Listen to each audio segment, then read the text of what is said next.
ちは皆様。いい天気ですね。私の名前はシュバブリです。Being a Pitch の YouTube チャンネルはようこそ。কি ভাষা এটা মা? জাপানিজ। জাপানিজ। জাল ফাল প্রনাউন্সিয়েশন দিয়ে না না, সে বলেছি। প্রোনাউন্সিয়েশন ঠিক আছে, ও ঠিক হয়ে যাবে, ও ঠিক হয়ে যাবে, প্র্যাকটিস। প্র্যাকটিসে নেই। হ্যাঁ, প্র্যাকটিস করলে ঠিক হয়ে যাবে। তো যারা জাপানি ভাষাটা জানেন তারা একটু আমার মেয়েকে ক্ষমা ঘেন্না করে দেবেন। ও তো না হয় জাপানি ভাষায় বললো, আমি একদম চোস্ত বাংলায় বলি। নমস্কার বন্ধুরা, আমার নতুন ব্লগে আপনাদের সবাইকে স্বাগত জানাই। আশা করছি সবাই ভালো আছেন, যে যেখানে আছেন। আমিও খুবই ভালো আছি, কিন্তু এই মুহূর্তে যেখানে আস্তে আস্তে চায় কথা পড়ে যাবে, এই মুহূর্তে আমাকে একটুখানি বেরোতে হচ্ছে। আমি একটু মেয়ের স্কুলে যাব একটা বিশেষ কাজে।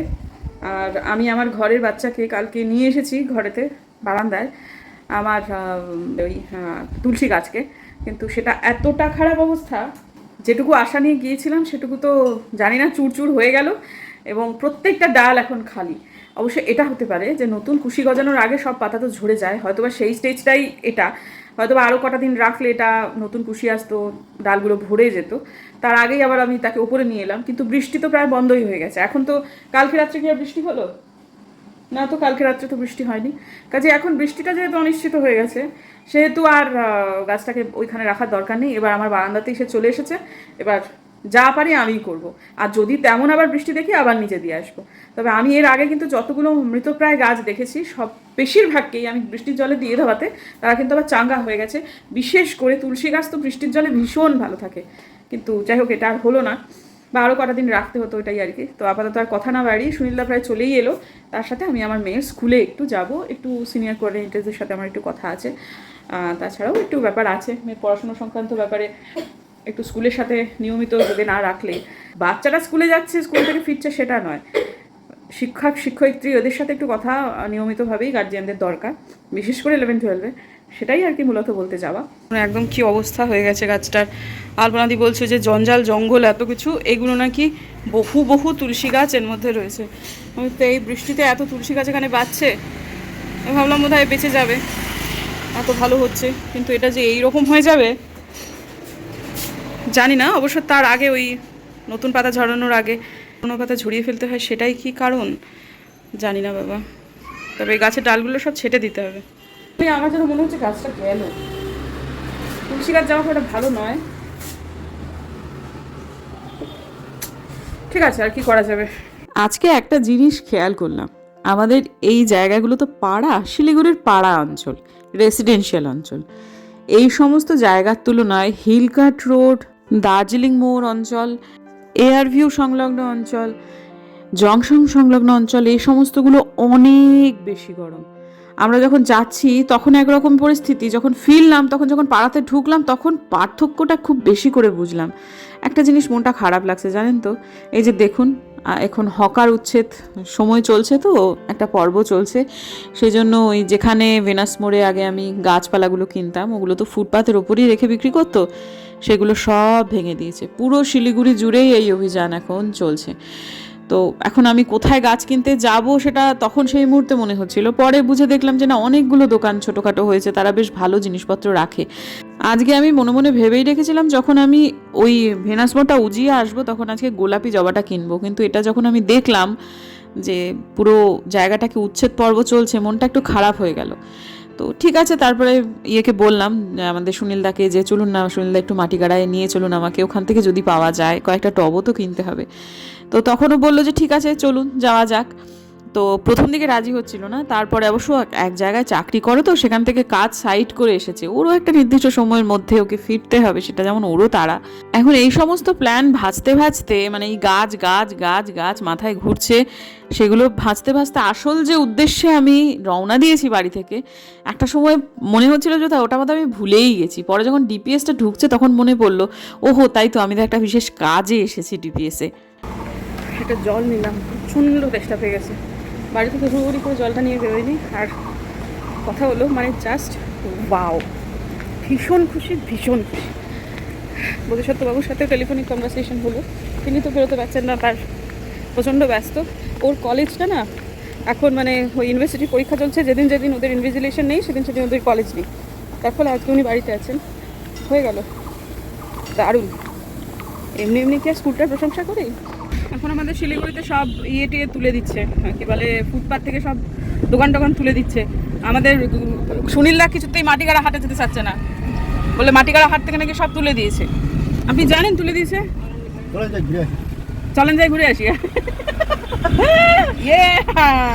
আরে গোলাপি রঙের জবা, মাথায় আমার গোলাপি রঙের জবা ফুটে উঠেছে, জানেন তো? সে ফুটেই আছে, এই জবার কিছুতেই নিচু হচ্ছে না, মানে বেবি পিঙ্ক। ও বাবা গো, রংটা কি সুন্দর! সেই যে ওই মন্দিরে, কালিম্পংয়ের মন্দিরে বাইরে ওটার ডালটা এনেছিলাম, বাঁচাতে পারিনি, কি দুঃখ। তারপর ভুলে গেছিলাম, হঠাৎ মনে পড়েছে, এখন মনে পড়েছে। তো ওই জবাটা আমার চাই আমার বাড়িতে, ওই রকম জবা লাগবে। শুধু তাই না, ঝুমকো জবাও চাই, যেটা এরকমভাবে ঝুলে থাকে লণ্ঠনের মতো হয়ে চলে, যেটা সাউডাঙ্গি আশ্রমে আছে, ওইটাও লাগবে। এই দুটো জবা, বিশেষ করে গোলাপি জবাটা তো মাথায় একদম, ওই সেই যে সরস্বতী জবা মাথায় ঢুকেছিল, এখন এই গোলাপি জবা আর ঝুমকো জবা মাথায় ঢুকেছে। সাউডাঙ্গির আশ্রম থেকে একটু মহারাজদের সাথে কথা বলে যদি ডালগুলো, ওরা তো ছাঁটে নিশ্চয়ই, যখন ছাঁটে তখন যদি গিয়ে একটু তুলে আনা যায়, ডালেও বাঁচে সব গাছ। কিন্তু দূর বাবা, কবে ছাড়বে, সেই কোথায় সাউডাঙ্গি, তার থেকে বাবা যাচ্ছি যখন দেখি না। অবশ্যই এটাও ঘটনা যে মানে যে যখন ফুল ফুটে নেই সেই অবস্থায় গাছ কিনতে নেই, কারণ ওরা নিজেরাও বুঝতে পারবে না যে কোন গাছ, আর তাছাড়াও কোন জবাটা আদৌ ওটা সেটা। ওরা হয়তো বলবে এটা ঝুমকো জবা, কিন্তু দেখা যাবে হয়তো ওটা অন্য কিছু। এটা তো বহুবারই হয়েছে, ঠিক আছে, কি আর করা যাবে। আর আমার ওই যে গোলাপি রঙের, না সরি, ওই পার্পল কালারের যে বোগেনভেলিয়া, ওই যে রামধুরায় দেখেছিলাম, আজকে সব একসাথে মাথায় ফুটে আছে, জানেন তো? মাথাটা ভীষণ ভারী আমার, ওই জন্য একদিকে এলে করছে। চলুন দেখা যায়। এক যদি মাটিগাড়া হাটেটা না পাওয়া যায়, তাহলে শিলিগুড়িতে আর কোথাও পাওয়া যাবে না এই বোগেনভেলিয়াটা। ওই গোলাপি জবাটা সব জায়গাতেই পাওয়া যাবে, কিন্তু এইটা মাটিগাড়াতে যদি পাওয়া যায় তাহলে ওখানেই যাবে। এটা ঘটনা যে এখানকার রাস্তাটা সরু ছিল, সে আন্দাজে যানবাহনের চাপ ছিল খুব বেশি, কিন্তু চারদিকে যে হারে বৃক্ষচ্ছেদন ঘটেছে, তাতে শিলিগুড়ির আবহাওয়া পরিবর্তন হবে, সে তো স্বাভাবিক। কয়েক হাজার গাছ কাটা হয়েছে, শুনছি 10,000 গাছ কাটা হয়েছে, তার মধ্যে বহু বহু গাছ আছে যেগুলো শতাব্দী প্রাচীন। এখন এক একটা করে গাছ, শতাব্দী প্রাচীন গাছ তো কেবল একটা গাছের প্রাণ নয়, তার সেই গাছকে কেন্দ্র করে কত রকমের প্রাণী। আমি মাঝখানে একটা মন্দিরে গেছিলাম, সেটা একটা গাছের নিচে, সেখান থেকে দেখছি বেড়ালের সাইজের বড় বড় ইঁদুর শুধু সেই গাছের কোটর থেকে বেরোচ্ছে আর ঢুকছে। পাখি পাকালি তো বটেই, কত পোকামাকড়, কত প্রাণী একটা করে গাছকে কেন্দ্র করে তারা বাস করে। সুতরাং এইসবের অভিশাপ আছে, যে যাই বলুন। তবে হ্যাঁ, এত জনসংখ্যা বাড়ছে, রাস্তারও প্রয়োজনীয়তা আছে, সেটাকে অস্বীকার করা যায় না। তো একটা সময় মনে হয়েছিল বোধহয় সবটুকুই মানে তুলে দিয়েছে। মাটিগাড়ার এই যে হাটটা, আমি অ্যাকচুয়ালি মাটিগাড়া হাট বলছি, এটা তো মাটিগাড়া হাট নয়, এটা মাটিগাড়ার একটা বাজার।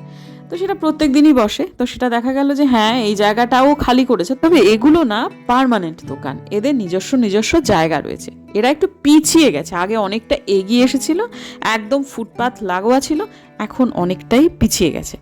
এবং গাড়ি থেকে নেমেই আমি যেটা চাইছি সেইটাই দেখতে পেয়েছি, এবং যেখানে দেখতে পেয়েছি সেখানেই গাড়িটাকে দাঁড় করিয়েছি। তারপর একটার বদলে দুটো নিয়ে নিলাম এই রকম বেবি পিঙ্ক কালারের জবা, 80 টাকা করে নিল প্রত্যেকটা জবা। তো আর নিয়ে নিলাম একটা ঝুমকো, ওই আর কি লণ্ঠন জবা যেটাকে বলে, আর দুটো টব। বোগেনভেলিয়া এখন পাওয়া যাবে না, যতই আমার মাথায় এটা ঘুরুক, আমি এটা জানি যে এখন বোগেনভেলিয়া সময় নয়। আর মৃতপ্রায় গাছ নিয়ে লাভ নেই, সেই ফুল বোঝাও যাবে না যে কী রঙের। সুতরাং যেটা মানে এখন খুব ভালো পাওয়া যাবে সেটাই নিয়ে বাড়ি এসেছি। একটা আমার স্নেক প্ল্যান্টের খুব ইচ্ছে ছিল, আমার বাড়িতে যে স্নেক প্ল্যান্টটা আছে সেটা একটু ছড়িয়ে বাড়ে।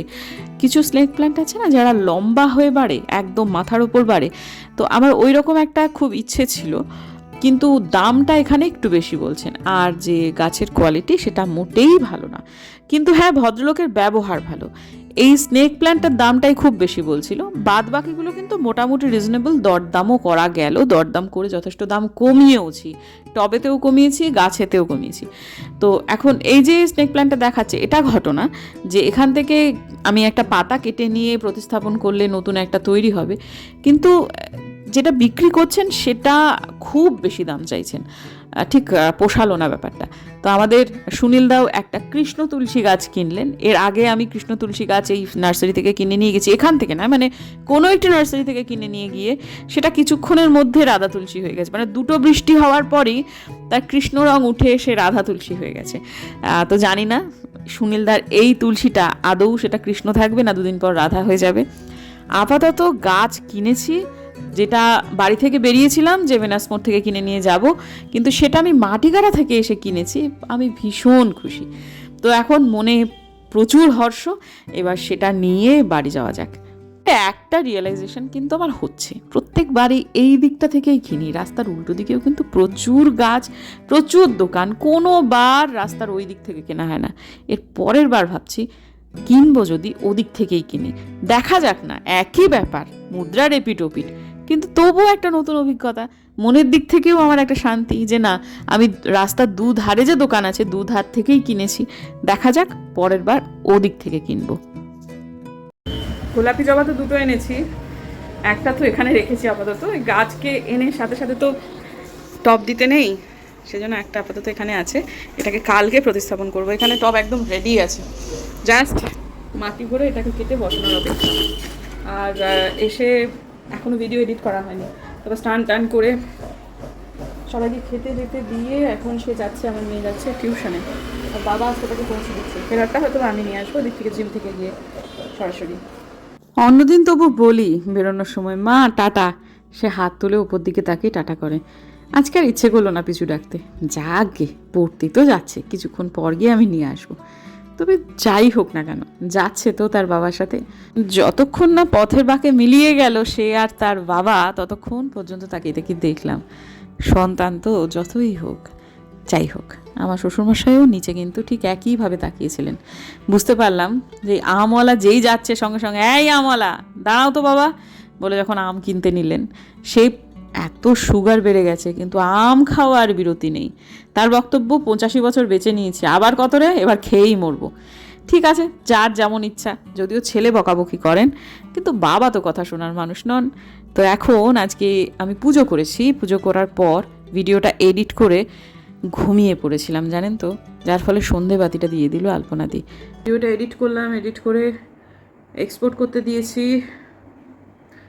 তারপরে এক্সপোর্টটা হয়েছে, ঘুম ঘুম পাচ্ছে। তারপরেতে এক্সপোর্টটা হলো, আমি আপলোডিংয়ে বসালাম, টাইটেল দিইনি, থাম্বনেল দিইনি, কিচ্ছু না, জাস্ট ABCD টাইটেল দিলাম, কারণ টাইটেল ছাড়া আপলোডিংয়ে বসানো যায় না, দিয়ে আপলোড করতে বসিয়ে দিই। সেখানে আপলোডের স্পিডটা ভীষণই কম, কিন্তু এত শরীর খারাপ লাগছে যে আমি উঠে গিয়ে যে ওই ঘর থেকে, মানে এই ঘরে স্পিড খুব কম, তো বাইরে গিয়ে যেগুলো ফোনটা রাখবো সেটাও ইচ্ছা করছে না, মনে হচ্ছে যে দেরি তো হয়েছে, ঠিক আছে, মানে আমার এরকম কোনো দিন হয় না, এত ঘুম পেয়েছে, ঘুমিয়ে পড়েছি। উঠে দেখছি কখন বা আপলোড হয়ে গেছে নিজে নিজেই, কিন্তু পাবলিক করা ছিল না, প্রাইভেট করা ছিল। তারপর উঠলাম, টাইটেল থাম্বনেল দিলাম, তারপর ভিডিও আজকে পাবলিক করলাম, করতে করতে প্রায় 6:30 বেজে গেল। এক একদিন হয় বটে, শরীর জবাব দেয়। ঠিক আছে, কেয়ার করা যাবে। এক্ষুনি একটা কমিউনিটি পোস্ট দিলাম যে আজকের দিনের জন্য আমার ভিডিও পোস্ট করতে দেরি হলো, সেই জন্য কী আর করা যাবে।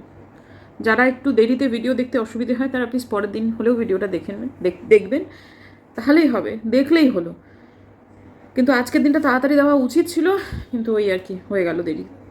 কালকে জিমের আউটফিটে আপনাদের সামনে আসেনি, আজকে আশা করি আসলে আপনাদের কোনো অসুবিধা হবে না। আর আমি চুড়িটা খুলে রেখেছি, কারণ সোনার চুড়িটাতে আজকে এত জোরে ঠাস করে লাগলো না, ওইভাবেই চুড়ি ক্ষয়ে যায়। আর ঠিক আছে, হাত ফ্রি রেখে ভালোই লাগছে, আরাম লাগছে। দেখি সব চিপসগুলো ফেলে দিলে, হ্যাঁ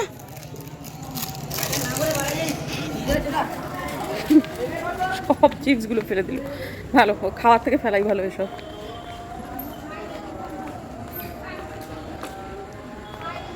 আজান হচ্ছে, একটু বন্ধ হোক তারপর কথা বলি। অনেক কিছু ভালোর মধ্যে একটাই মন খারাপের জায়গা আমাদের তৈরি হচ্ছে, সেটা হচ্ছে মেজো কাকা চলে যাচ্ছেন। এর মধ্যে টিকিট কাটা হয়ে গেছে, এরই মধ্যে হয়তো বা কাল পরশুই একবার একটু বাজার যাব, ওনার পুজোর জামাটা ওনাকে কিনে দেবো আর কি, সেরকমই ইচ্ছা আমাদের। এতটা অল্প সময় হাতে যে কোনো কিছু টেলার দিয়ে বানিয়েও দেওয়া যাবে না। আমি বুম্বাদা দুজনেই বলেছিলাম কাকু পুজোটা থাকো, পুজো পর্যন্ত থাকো, কিন্তু রাজি নয়, একদম বাড়ি যাওয়ার জন্য উন্মুখ হয়ে গেছেন। আর আমরা বলেছিলাম ওই লাইফ সার্টিফিকেট জমা দিতে তো যেতেই হবে, তখনই হয় যেও, কিন্তু যাবেন না। আর যদিও লাইফ সার্টিফিকেটও কিন্তু অনলাইনে হয়, আমার শাশুড়ি যখন খুব অসুস্থ ছিলেন তখন কিন্তু ওনার লাইফ সার্টিফিকেট অনলাইনেই হয়েছিল। কিন্তু সেটা যা হোক, তবু একটা হ্যাপা, ওদিকে একজন কাউকে থাকতে হবে, এদিক থেকে, তাও ঠিক আছে, সেটার জন্য যেতে হবে তখন যেও, কিন্তু না এখনই যাবি। তো যাই হোক, একেবারে নাগারে 7 মাস ছিলেন আলপনাদির, আমাদের সবাই খুব মন খারাপ, অনেক রকমের ভেতরের ব্যাপার বন্ধুরা। বাবাও যে ঠিক আছে তুই যখন যেতে চাস তুই যা। আর সত্যি তো এই বয়সে একটা মানুষকে কি আর বাচ্চা ছেলেদের মতো ভুলিয়ে ভালিয়ে রাখা যায়?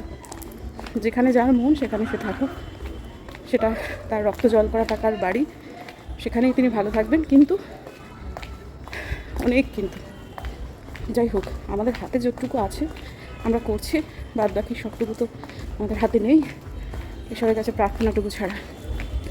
বক বক করতে করতে জিম চলেই এলো। দুপুরের একটানা 4 ঘন্টা পড়া কেমিস্ট্রি এবং ফিজিক্স একবারে পড়ে তারপর সে বাড়ি আসে, যার ফলে আমি জিমটা অনায়াসে নির্দিষ্ট সময়ের মধ্যে শেষ করে নিয়ে তারপর ওকে নিয়ে তারপর একবারে বাড়ি আসবো। এদিকে আমাদের সবজির অবস্থা বেশ ঠনঠন করছে, আর মার্কেটে বাবা সবজি কিনতে যাব না, মার্কেটে সবজির দাম সত্যিই বেশি, অনেকেই আমাকে বললেন। আর এদিকে ছোটোখাটো যে দোকানগুলো রয়েছে না, যে এদিক ওদিক মানে সবজি নিয়ে তারা বসে, সেই সবজিওয়ালাদের থেকে সবজি কিনলেও কিন্তু যথেষ্ট আয় পড়ছে আজকাল। তো সেখানেই আর কি আপাতত মেয়েটাকে তো নিতে যাই, আর যেখানে টুকুর পরে সেখানেও কিন্তু একজন ভদ্রলোক সবজি নিয়ে বসেন এবং বেশ ভালোই সবজি রাখেন। আর আমি রাত্রেবেলাতে যাই, তখন আর কত ফ্রেশ সবজি পাওয়া যাবে, তাও যেটুকু পাওয়া যায় সেটুকু নেহাত মন্দ নয়। তো এখন আপাতত একটা টোটো নিয়ে নিলাম, নিয়ে এখন যাচ্ছি টুকুরকে নিতে, তারপর সেখান থেকে একটু সবজি নিয়ে তারপর বাড়ি আসব। বাড়িতে এসে গানগুলোকে নিয়ে বসতে হবে, যে গানগুলো আমি 1 তারিখে করব সেগুলো মোটামুটি সিলেকশন হয়ে গেছে, যা যা গান করব, কিন্তু সেগুলোকে নিয়ে ঝালাই করবার পালা এবার। ভাবছি একটা গান আপনাদের শোনাবো এবার। সেই গানটা আমার বাবার খুব প্রিয় গান ছিল, বাবা প্রায়ই বলতেন মা ওই গানটা করতো। বাবা চলে যাওয়ার পর না ওই গানটাও আমার জীবন থেকে চলে গেছিলো, কেমন একটা অদ্ভুত অভিমান হতো আমার, মনে হতো বাবা যখন নেই তখন এই গানটাও আমার জীবনে নেই, আবার সেই গানটা ফিরিয়ে আনবো ভাবছি জীবনে। যাই হোক, পৌঁছে গেছি, সেখান থেকে একটুখানি সবজি কিনে নিলাম। আর দেখুন একটা মজার জিনিস, মেয়ে যখন পরে জুতোটা পরে বেরোলো তখন 2 পায়ে 2টো চটি, একটা ওর নিজের আর একটা জানি না কার, আবার সেটা গিয়ে চেঞ্জ করে নিয়ে এলো। তো ঠিক আছে, এরকম হতেই পারে। তবে একটা জিনিস, যে এখন টিউশন সেন্টার পুরো খালি হয়ে গেছে, সব বাচ্চারা কিন্তু বেরিয়ে গেছে, এটা সম্ভবত ওর মাস্টারমশাইয়ের জুতোই ভুল করে ও পরে চলে এসেছিল। তো এখন হয়ে গেছে, চলুন বাড়ি যাওয়া যাক। বাড়ি গিয়ে এদিক ওদিক আর কিছু দেখাবো না, সরাসরি গানেই চলে যাব। অবশ্য আবারও বলছি, গানটা পুরোটা দিতে পারবো কি না এখনও কিন্তু এডিট করতে করতে আমি জানি না। যদি কপিরাইট আসে তাহলে দিতে পারবো না, আর যদি না আসে তাহলে দিতে পারবো। তবে এই গানটা গাওয়ার সময় এটা একরকমের পূজাই আমার কাছে, মানে এই গানটা করা পুজো করার সামিল। যখন গাইছিলাম তখন চোখের সামনে ভেসে উঠছিলেন জগন্নাথ পরমহংসদেব, কিন্তু যখন শেষ হয়ে গেল গানটা তখন গলা ভেঙে যাচ্ছিল কান্নায়। হয়তোবা কিছুটা সেটা আপনাদের সামনে আজকে ধরাও পড়বে। সব কিছু আর এত লুকিয়ে ছুপিয়ে রাখতে পারি না বন্ধুরা, সব কান্নাকে চেপে তবে হাসি মুখে ব্লগের সামনে আসা রোজ রোজ আর সম্ভব হয় না। কখনো কখনো আবেগের বাঁধ ভেঙেই যায়, যেমন আজ হলো। বন্ধুজনে দেহ আলো, মৃতজনে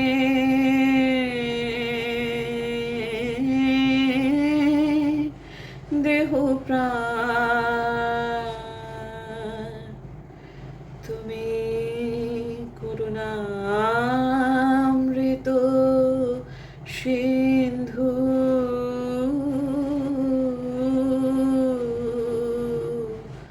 করো করুণা কণা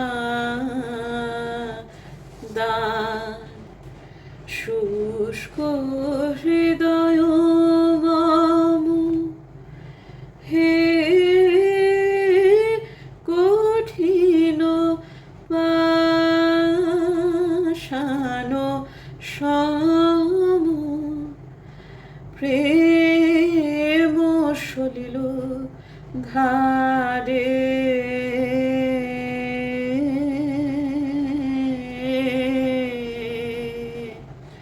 সিঞ্চহ শুষ্ক নয়ন, প্রভু প্রেম সলিল ধারে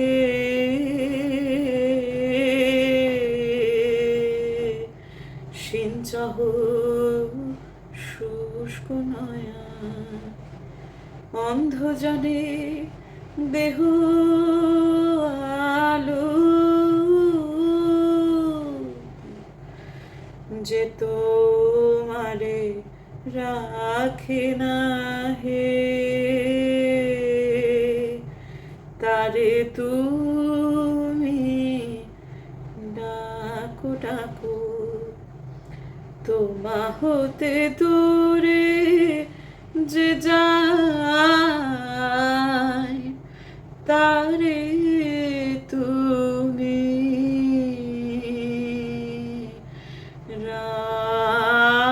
রাখো রাখো তৃষিত যে জন ফিরে তব সুধা সাগর তীরে জোড়াও তাহারে স্নেহ নীরে সুধা করাও পান জোড়াও তাহারে স্নেহ নীরে সুধা করাও হে পান অন্ধ জনে দেহ আলো মৃত জনে দেহ প্রাণ।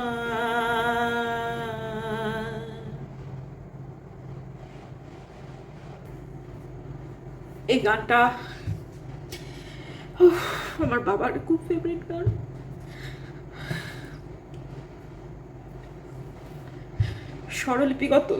স্বরলিপিগত ত্রুটি হয়েছে, তোমার মনের ভেতর থেকে যেরকম ভাবে বেরোলো সেভাবেই আমি গাইলাম। যে মানুষটা পুরোপুরি কমরেড, মানে প্রকৃত মানে সে অর্থে রাজনীতির সাথে যুক্ত ছিলেন না, কিন্তু মনে প্রাণে তিনি সিপিএম ছিলেন। কিন্তু তারও প্রিয় গান এটা। হ্যাঁ, গীতা পড়তেন, কোরআন পড়তেন, ত্রিপিটক পড়েছেন, সব পড়েছেন। ঈশ্বরের অস্তিত্বে অবিশ্বাসী ছিলেন না, কিন্তু ওই আর কি। যাই হোক, কিছু বৈপরীত্য তো সব মানুষেরই থাকে। তো এই গানটা আমার মন থেকে যেরকম বেরোলো সেরকমভাবেই গাইলাম। স্বরলিপিগত ত্রুটি কিন্তু আছে, বিশেষ করে দ্বিতীয় প্যারাটায় যে তোমার ডাকের গান, এছাড়াও কিন্তু গানটা আরেকটু বড়। তো আমি ঠিক করলাম এই গানটা আমি এবার গাইবো 1 তারিখে প্রোগ্রামে। অবশ্যই স্বরলিপি ঠিক করে নিয়ে গাইবো। যদিও আমি জানি আমার ব্লগে আমার যতজন দর্শক দেখলেন বা দেখবেন তার থেকে অনেক কম দর্শক দেখবে সিসিএনে, কিন্তু তাও এটাকে আমি একটু ইনফর্মাল জায়গা ধরছি, সেটাকেই আমি একটু ফর্মাল ধরছি, কারণ আমি সেখানে খুব সেজেগুজে যাবো ইত্যাদি ইত্যাদি ব্যাপার। এবং এই গানটা সঠিক নির্ভুল স্বরলিপিতে আমি আবার একদিন গাইবো আপনাদের সামনে নিশ্চয়ই। আজকে যেরকমভাবে এলো সেরকমভাবেই গাইলাম। ঠিক আছে বন্ধুরা, দেখা হচ্ছে কাল। কথা বলতে পারছি না।